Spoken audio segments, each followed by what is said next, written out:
Hi, my name's Brill, and I attend Bill Carruthers Secondary School.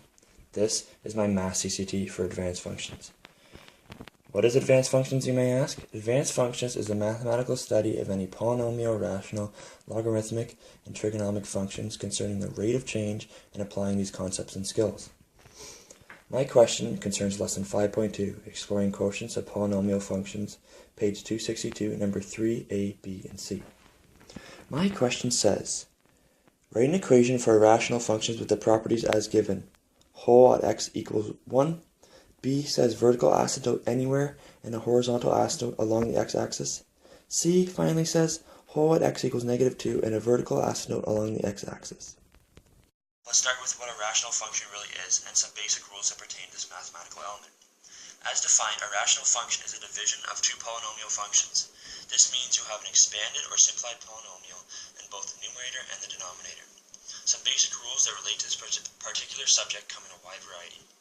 The first one is when both the denominator and numerator contain a common factor. In this case, it was x minus 1, as you can see from the graph and the function.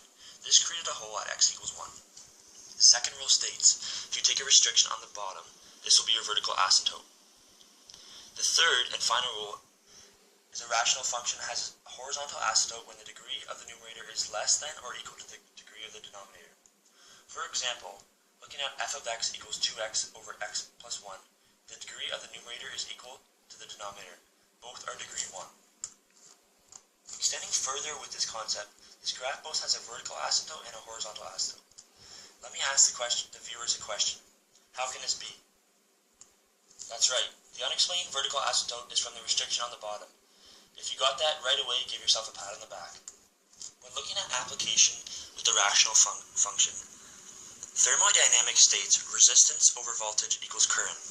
In this case, I have 100t plus 10 over 0.3 to t squared is my function for this application. When looking at thermodynamics, volume equals concentration, K constant, T is temperature, and over P is pressure. Both are found in the science world and are most commonly used in